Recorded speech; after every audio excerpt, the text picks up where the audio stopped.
Muscat നൈറ്റ്സിന്റെ ഭാഗമായി സംഘടിപ്പിച്ച 13ാമത് Muscat marathon സമാപിച്ചു. 2 ദിവസങ്ങളിലായി നടന്ന മസ്കറ്റ് മാരത്തണിൽ 94 രാജ്യങ്ങളിൽ നിന്നായി 15,000-ലധികം പേർ പങ്കെടുത്തു. മസ്കറ്റ് മാരത്തണിൽ ആദ്യ ദിവസത്തേക്കാൾ ആവേശം പകരുന്ന കാഴ്ചകളായിരുന്നു രണ്ടാം ദിനം. ആദ്യ ദിനം മത്സരത്തിൽ പങ്കെടുക്കുന്ന താരങ്ങൾ മാത്രമാണ് അൽക്വയർ സ്ക്വയറിൽ എത്തിയതെങ്കിൽ രണ്ടാം ദിനം കുടുംബാംഗങ്ങളുമായാണ് ഏവരും മസ്കറ്റ് മാരത്തണിന്റെ വേദിയിൽ എത്തിച്ചേർന്നത്. രണ്ടാം ദിനം പുലർച്ചെ 6:00 തുടങ്ങിയ 5 കിലോമീറ്റർ ഓട്ടത്തിൽ ആയിരക്കണക്കിന് പേരാണ് പങ്കെടുത്തത്. പിന്നീട് കുട്ടികൾക്കായും ഫണ്ട് റൺ വിഭാഗത്തിലും തുടർച്ചയായി മത്സരങ്ങൾ നടന്നു. ഒമാന്റെ വളർന്നുവരുന്ന ആഗോള ആകർഷണത്തെയും സാംസ്കാരിക വൈവിധ്യത്തെയും പ്രതിഫലിപ്പിക്കുന്ന പ്രധാന കായിക ഇനമായി മസ്കറ്റ് മാരത്തൺ മാറിയിട്ടുണ്ടെന്ന് സംഘാടകർ പറഞ്ഞു.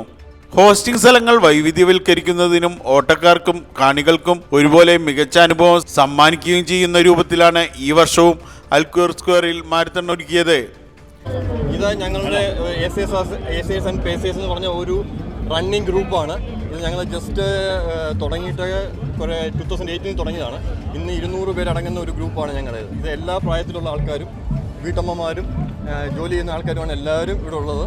ഞങ്ങൾ ഇന്ന് ഇവിടെ ഈ മാരത്തോണിൽ ഞങ്ങൾ 80 പേര് ഞങ്ങൾ ഓടിക്കൊണ്ട് 42-ഉം 21-ഉം 10-ഉം 5-ഉം എല്ലാവരും എല്ലാ വർഷവും ഞങ്ങൾ ഇവിടെ ഓടുന്നതാണ്.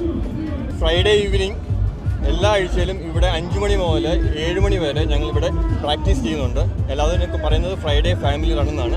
എല്ലാവർക്കും ഇവിടെ വരാം. ഇതിൻ്റെ അകത്ത് യാതൊരു വിധത്തിലും നമ്മൾ പൈസ കാര്യങ്ങളൊന്നും മേടിക്കുന്നില്ല.